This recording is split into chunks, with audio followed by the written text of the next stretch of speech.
Assalamualaikum warahmatullahi wabarakatuh. Ketemu lagi dengan saya Ria Putri Wahyuni. Di sini saya akan menjelaskan tentang materi Islam dan budaya Jawa. Yang pertama berawal dari seorang tokoh yaitu Cici Huningan membagi budaya menjadi tiga, yaitu yang pertama ada gagasan, yang kedua ada aktivitas, dan yang ketiga ada artefak. Gagasan di sini artinya non materi, contohnya unggah-ungguh dan adat asor. Yang kedua aktivitas yang artinya tindakan, itu contohnya kerja bakti dan sinoman. Dan yang ketiga itu artefak yang artinya budaya yang sifatnya materi.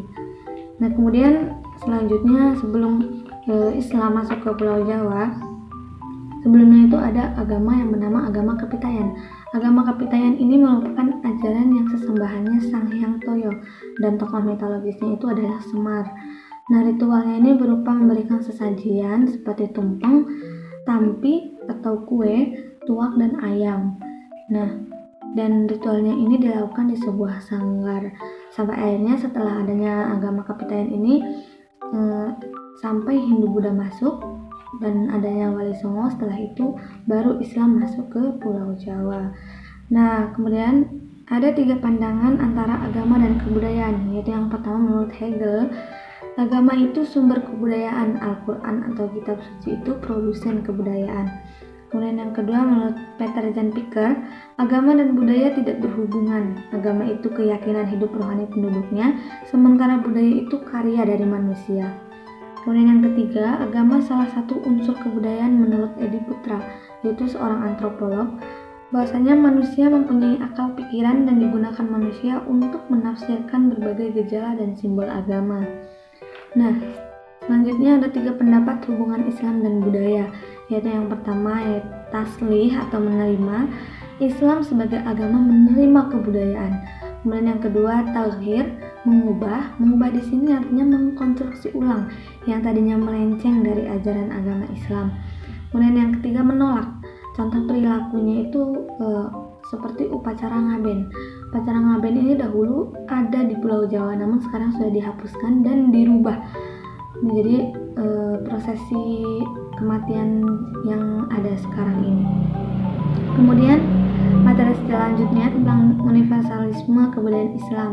Universalisme ini artinya adanya kemauan untuk membuka diri dengan berbagai kebudayaan di dunia termasuk budaya lokal.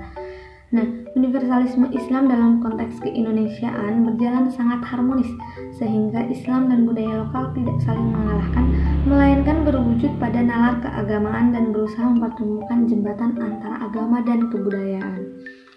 Nah, kemudian prinsip pribumisasi Islam, yaitu yang pertama proses islamisasi diakomodasikan ke dalam kebudayaan yang berasal dari manusia tanpa kehilangan identitas masing-masing. Kemudian yang kedua menolak Arabisasi, yaitu proses menyamakan dengan praktik keagamaan Muslim Timur Tengah. Kemudian yang ketiga pribumisasi Islam menjadikan agama dan budaya tidak saling mengalahkan, melainkan berwujud pada pola nalar keagamaan dan berusaha mempertemukan jembatan yang selama ini memisahkan antara agama dan budaya. Nah, kemudian menurut Gus Dur ada tiga sifat pribumisasi Islam, yaitu yang pertama, Islam pribumi bersifat kontekstual, yakni Islam yang dipahami sebagai ajaran yang terkait dengan konteks zaman yang tepat. Kemudian yang kedua, Islam pribumi bersifat progresif, artinya kemajuan zaman bukan dipahami sebagai ancaman terhadap penyimpangan dan dasar agama, tetapi dilihat sebagai pemicu respon kreatif sebagai intens. Kemudian yang ketiga, Islam pribumi memiliki karakter membebaskan, menjadikan Islam sebagai ajaran yang dapat menjawab problem-problem kemanusiaan secara universal tanpa melihat perbedaan agama dan etnik. Kemudian tentang santri, priai, dan abangan. Clifford Geertz mengartikan santri adalah orang yang selalu mengamalkan ajaran agama Islam. Kemudian priai itu orang-orang yang memiliki kedudukan atau pangkat atau pengaruh. Kemudian abangan ini orang yang secara agama Islam tidak menjalankan perintah agama. Perintah agama di sini contohnya seperti puasa, sholat, dan cenderung animistik.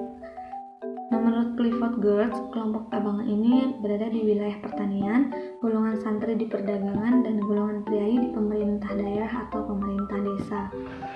Kemudian tentang kejawen, Menurut Mulder, kejawen ini bermula dari keperkasaan peradaban Mataram dan kemudian menjadi Surakarta dan Yogyakarta. Kejawen dinyatakan sebagai gaya hidup keagamaan yang bernuansa mistik. Di dalamnya itu terdapat adat istiadat, tradisi, hingga membentuk paham Javaism. Nah, kemudian tentang Islam Jawa dan Sufisme. Di sini mengatakan bahwa Sufisme ini adalah sifatnya terbuka, luas, dan adaptif. Sampai akhirnya ketika dakwah Islam Wali Songo diterapkan di Jawa dan dengan keberadaan paham Sufisme, sifatnya itu adalah terbuka, luas, dan adaptif dalam menyikapi kebenaran selain Islam.